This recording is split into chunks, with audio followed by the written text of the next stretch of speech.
Yes, good evening, everybody.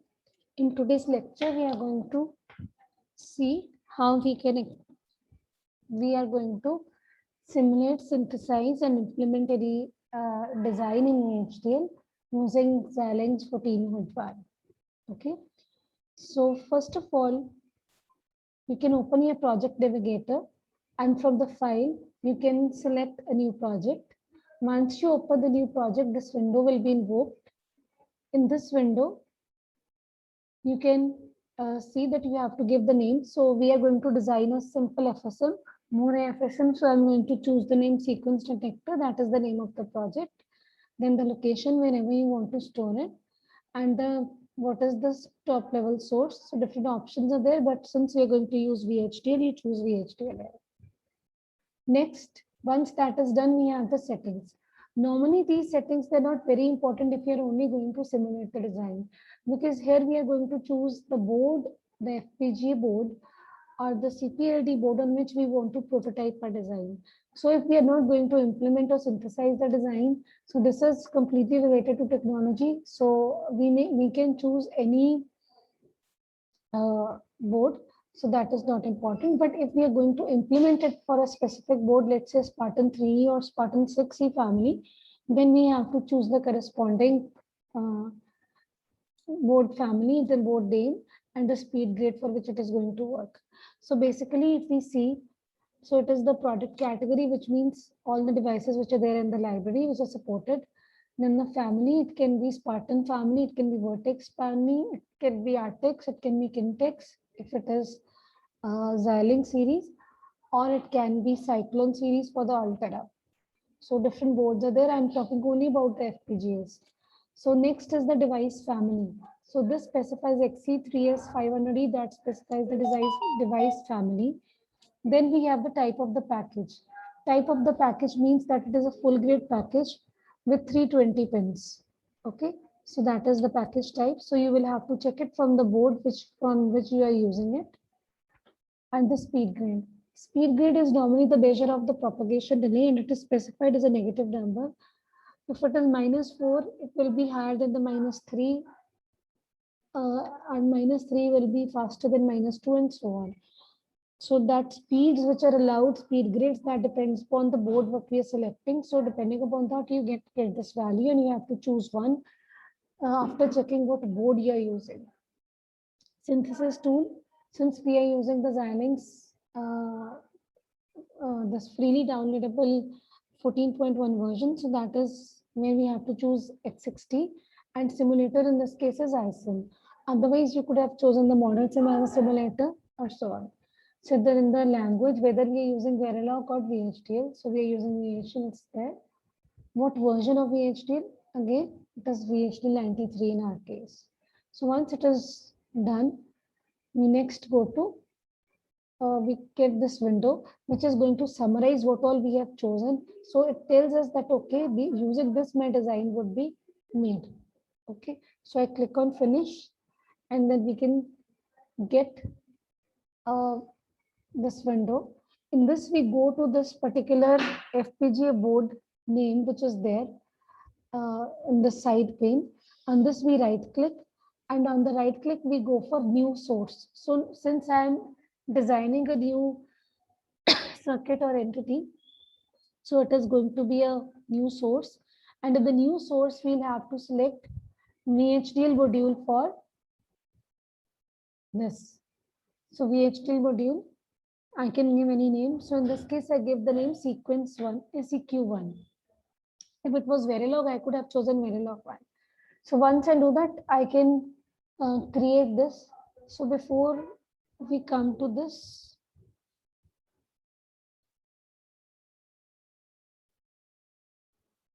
I'll open this navigator only. So we have made this. So once I've made this, I can click on this and get the window for the ports. I'll just take an example for this. You right click on this whenever I want to add the source. So new source is there. So you can choose here. It is a VHDL module. So whatever name you want to give, you can give. So if it is FSM1, or I can say specify Bore. So I can Now this file will be added, VHDL module will be added to the project sequence detector. Next, what we get is your window where you can specify your entity ports. Okay, so I have input. By default, std logic is the data type. Then we have the output. So I can change it to out. Then I can have this clock and then reset. So finish. So blank template is created in which I already have the declaration of the entity. Now just I need to add the architecture or the functionality. So we've already done this. So I've created a 0-1 detector. So directly from the state diagram, you can start coding it. So I've done the the input decoder and the output decoder coding in the same block. See, otherwise, when you're normally doing the coding, it seems to be right, but since if we make multiple processes, your statement, that is the output statement of the next state, that is being assigned the value multiple times. So it is advisable that you make a single process. Though there is no problem theoretically that you can make a separate process for your input encoder and the separate process for the output decoder logic.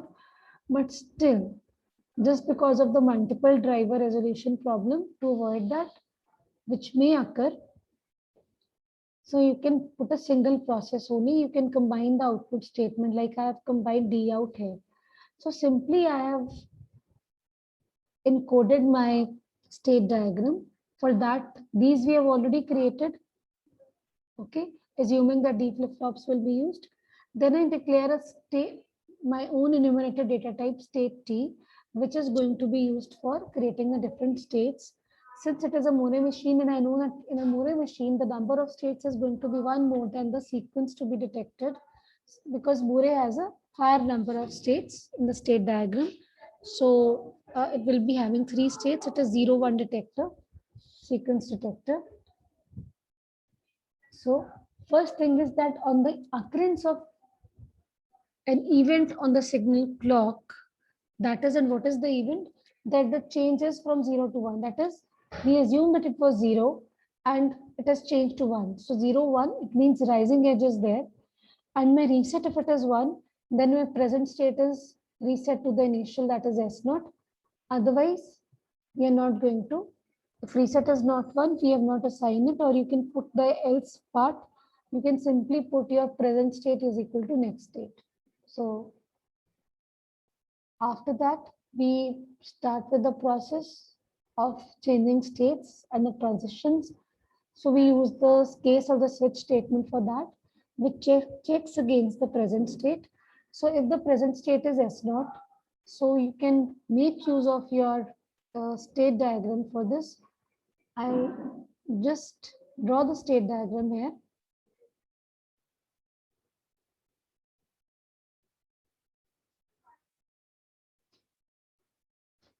So basically, the state diagram, what we are going to code here is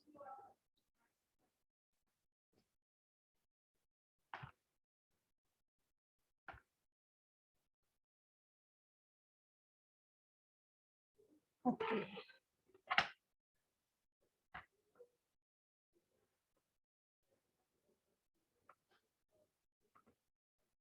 So basically, we are going to code this state diagram.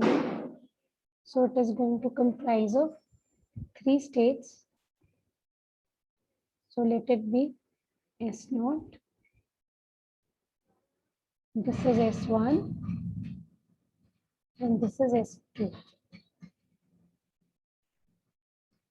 So this is the initial state and there is a reset signal which is coming in.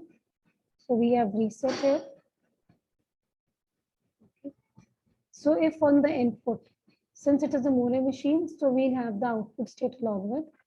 So whenever there is a 0 detected, it means at the input we are, it is a 0-1 sequence detected, means we are moving to the next state. So input is 0. But if it is 1 here, it is going to remain in the same state.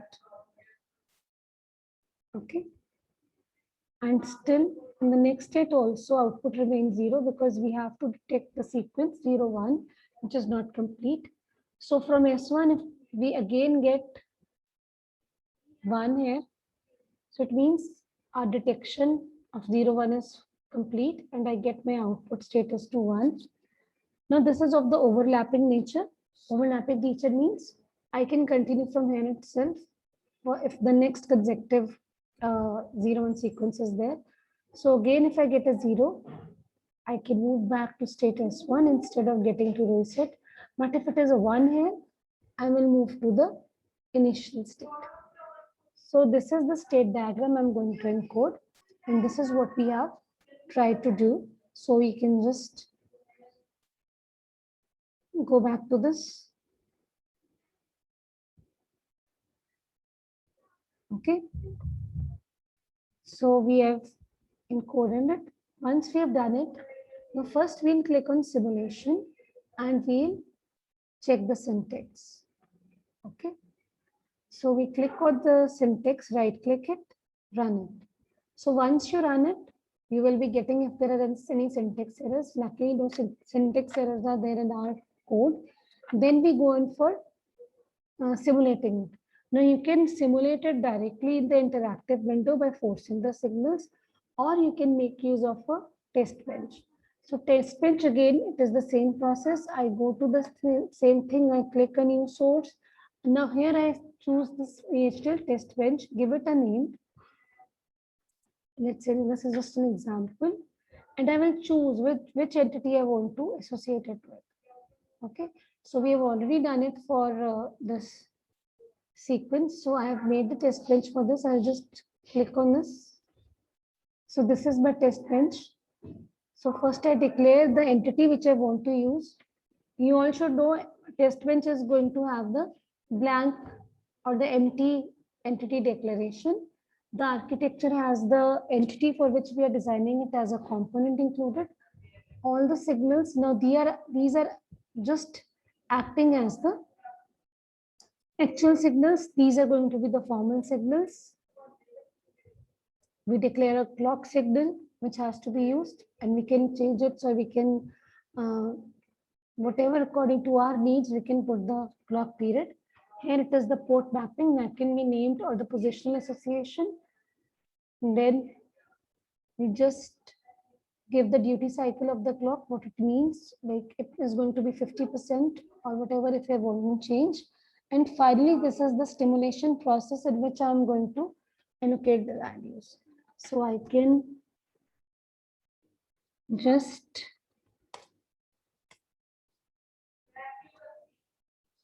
so in this case, we are going to have only one output. So, okay. So I have changed it. I again have to, and then I simulate behavioral model. So test bench, I am directly going to simulate. ISIN window will be invoked. I'll just share it with you. So .wcfgg, that is the extension of the simulation file. So here we are already getting the signals from the test bench. I can just see how it is changing. Since my output is only D out, so I'm seeing the level of this. If I want to see the state also, I can make that as the entity port and then see that. Okay. So this was your simulation. Once your simulation is done, then we can go in for synthesis. Now, before we start with the synthesis, we need to understand what is the difference between synthesis and what is difference between and what is simulation and what is synthesis. So simulation is when we are able to verify the functionality. So for simulation, we are making use of waveforms to see that with a signal variation at the input, my output is also varying correctly. So that is what simulation means. So it is a timing waveform verification. Okay. But synthesis, it gives me the gist of my architecture or the structure of the circuit, that what components they are going to comprise my circuit. So for that, I will have to click on implementation on the top of this pane. Then I will have to select my top post, whatever entity I want to design or I want to synthesize. The top level module has to be selected. So uh, these squares, just the shape of their four, they indicate the top level module. So the top level module can be synthesized, rest all can be accordingly generated. So I will go for synthesize. Instead of directly clicking on synthesize, I will first go for the RTL schematic. So I will choose first, this has to be chosen. It has to be made the top level module, whatever design we are going to talk about. Then it is the RTL schematic we have to click on. So you can right click, you can run it. So once you run it, the synthesize XST, it has started. So you can see what do we get. So it asks us whether we want to make use of the Explorer wizard or whether we want the schematic of a top level block. So Explorer wizard is actually giving us the flexibility to see that what all we want to see in our design, what primitives, what I want to see, what modules I want to see. But since it is my design is a small design, I will directly click on the start with schematic of top level block and I will say okay. And see, this is what my RTL schematic is what I get. So it is only a single block required. Okay, where I'm getting the clock, the input reset, these are the input signals, and this is my D out. Further, I can click this and I can see the details. The D out is connected to the ground. Okay, because initially it is going to be 0. So it is connected to the ground for making it 0. Otherwise, it is going to derive its value. So 1:1 means this is going to be made up of only one block. So this is my RTL schematic. Now RTL schematic is actually a technology independent schematic and its this format is NGR, that is native generic RTL format. Okay, so this is technology independent. Next, we have the technology schematic. When I say technology schematic, it means in the terms of the technology or the target board in which I want to implement it. So if I talk about that, I'll click on this. Again, the same question. So I go for this and again open it up. So you can see. Now it will include the buffers because I am talking about this you can say the target board, FPGA board. So they all have buffers. So it talks about the buffers which are there. Okay. So this shows me this right below what pins have been included, what signals have been included. Okay. If I would have changed, I can close it and I can make use of this. Okay. I can run it. Now I will see with the help of the Explorer wizard. So I will add it. Okay. So all the primitives.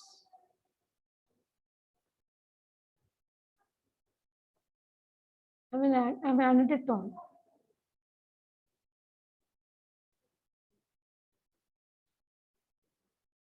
So add it. I'll add the signals also.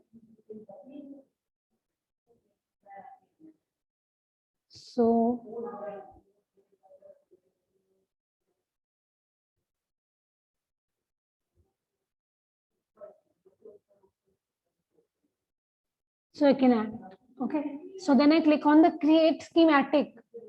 After the create schematic, now I will have this. So since our design is very basic, so it is not having number of other components, so I'm having this. Okay. So this. So you can also perform the check syntax for this synthesis because syntax for VHDL though it is same, but not all modules they are synthesizable. Like wait statement, it is synthesizable only in the wait form. Other forms, they are not synthesizable. Okay, so you can, so there is a difference. So it is better if we are always going to perform this checks in for synthesis separately. Though in our design there was no error, but it might be giving some errors in case we have some statements which are not synthesizable. So we were talking about what is synthesis. Synthesis इसका मतलब है कि वो आपके gate components या फिर components के term में आपके सर्किट को जनरेट करता है. So those it means that it is going to generate the hardware equivalent things. So what in my board, FPGA board, are the equivalent component? Whether it is going to be a multiplexer, it is going to be a flip flop, it is going to be a LUT, it is going to be a 3-input LUT. So all those information that is given to us by the synthesis. Now let's try to understand it better. Okay, I told you the output format of the technology schematic is always going to be .ngc. Okay, so that is the technology schematic. Now we will just click on this design summary and we'll go to this synthesis report. So you can click on the synthesis report and check it. The synthesis report, it is going to give me the brief of what my synthesis is going to look like. So it is going to include the name of the project first. Then now we haven't given any constraint file. Constraint file is required when we are going to do the mapping. Okay, we are going to map any clock port to any particular pin. That requires us to understand if we what pins are there in our board. Regarding that, to understand that, you can just go out there and you can see, you can click on this pinout report. So pinout report will tell me that, okay, my board, that is whatever board, Spartan board I was using, what all pin numbers are there. So I can make an Excel file or a notepad file and I can give the user constraints using this. Okay, in this I can give it manually, or if I click it directly on that, that can be automatically done by the tool itself also. So as of now, all of them, they are unused. So they will tell me even the clocks. So this VCC03, VCC02, these are available to us. Okay, as the clock oscillator ports. This is the ground port. So whatever is required, that can be used. Okay. So we come back to synthesis. So that is additional. So we are not talking about any this. Now we come back to our synthesis report. So here it will tell me, okay, what is my optimization goal? The using Xilinx, either you can optimize your design using area or using speed. So here it is by default, it is according to the speed. So it is optimized by design so that my signal from input towards output, it reaches in the shortest or the smallest possible time. Okay. So yes, we have generated the RTL output. Then we directly come to any warnings are there. So we come to the summary, which will be helpful. So this doesn't require any partition. Partition is a step which is required normally after the floor planning, which tells me that whether we need to partition our design as per the availability of the components on the chip. So how do we need to partition in design? So normally the tools do this automatically. So in our case, that is not required again. So you can see, so the output format of this technology format is .ngc. Okay, optimization goal is speed. So there is no hierarchical structure, so not used here. So what we have used is only the input outputs we have used. BEL is basically standing for basic elements which are there. So the basic elements, we haven't used any multiplexer, we haven't used any LUT, we have only made use of input output buffers in the ground pin, which is summarized as these pins. So one input output buffer is used, one output buffer is used. So number of slices. Now slice basically refers to the CLB. So what we had studied in the theory, what is a CLB is referred to as a slice here. So normally there's a nomenclature of slice, whether it is identified as slice L, slice M, and we can see 4, 6, 5, 6 slices are available for the usage on this. out of which we haven't used any because we haven't used any multiplexer or any LUT for our design. So this is going to give me the time required for my design. So no errors are there. 3 warnings were there, which we have already seen. So it is just a complete summary. After that, then we go on to implement the design. So post synthesis simulation, you can again go for that simulation waveform. Then we go for the implement design. In that case, first it is translate. So translate is when you are actually combining the constraints which we had seen in that UCF given, plus the netlist, which is this .ngc. They are combined together and an .ngd file is created. That is a database file is created from this design. Okay. Once that database file is created, then there is mapping. Now, when we see mapping, it means how do we map our design to the components which are available on the circuit. So this can be done automatically, or we can do the manual placement. So I can click on manual and you can see the FPGA editor window, it will be opened. So I'll just again click on that. So this is my window which is open. So this is the complete structure or the complete this, and this gives me the gist of this. So I can just zoom it and see. You can see these small tiny things which you can see, they were actually LUTs which are available. And the design where we are actually, so we'll accept it as it is. We are not doing any routing placement. So we'll close it for now. And go back to our design here. Navigator. So in this navigator, after this, we go to place and route. So that is the final, after floor planning, the final place and route and the static time analysis, which is there. So you can just click on that. This is already done. If it is green tick mark, it means it has been done. And then we go to the view added routed. So once we are done with the placement of our components, I can now go to my final design and try to see it. So this smaller window shows me where I'm actually scrolling. I should have seen this in red. Okay, I'll try to show it where my mapping has been done. So we can see that actually a design has been mapped on this red part, red area from the entire 4656 LUTs which are available. So if I'm scrolling here, it will tell me where I'm actually scrolling. So, okay, I have to go back to the original size to get that.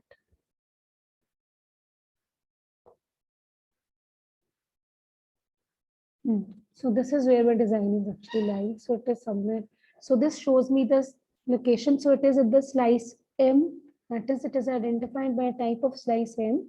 Now RPM actually it is the relational or the spatial location of this relative to these number of LUTs which are available. So it tells me what are the coordinates of this X coordinates or the Y coordinates of the grid structure. So these empty spaces, they are going to show me the buffers. Now, if I want to see it closely, or I want to go into the detail of this, I can just. So these are my wiring or the routing channels, which we had seen. You can see this. So this is my CLB again. So we can see. So this is the structure of my. So this is a CLB LUT. So these are the inputs which are coming. This pink, they are showing me the wiring channels. These are the interconnections to further other components. So this is how we can actually see, view our design in the FPGA editor. And if we want to manually route the things, we can do that. Since that is not part of synthesis, that is part of implementation, and the detail design implementation. So we will be skipping that in this lecture, but yes, you have the features of the facility to do that using Xilinx. So closing this window.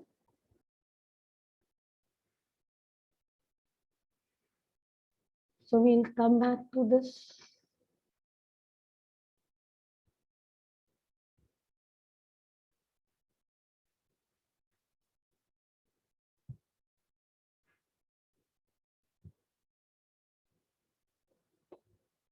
So I hope I was able to show you this.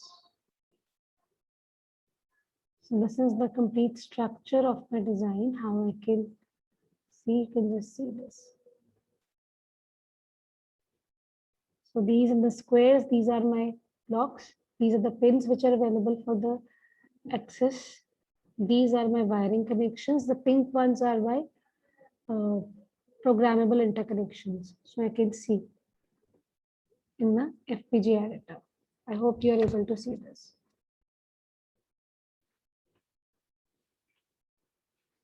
So I will again go back to that. So this is all what you can do. So finally it is generating the programming file. Rest everything is done automatically. So you can go through the reports and see if you want to analyze that. So no messages are there as such. So I can just go on the report of map report. Map report is always .mpr. Place and route is .pcf. Then we have the static timing analysis report, which tells me whether any violations are there or not. So we have to check it. After that, it's a programming file where your bit stream is generated. After that, nothing can be proceeded without the JTAG cable, because configuring means to a bit stream here, we are going to load that into my FPGA through that JTAG cable, and then we can actually see whatever input we are changing, we can see the output reflecting on my route. If I've connected or mapped my output to an LED, I can see the LED glowing or changing as per my input changes. So I can do that prototyping finally after I configure my target device. So without connecting that to my PC, I will not be able to do that. So that's all for how we can do the synthesis of any design without having any board in place. For the complete implementation, we need to connect the board and then we can carry out using Xilinx. So that's all for today. Thank you so much.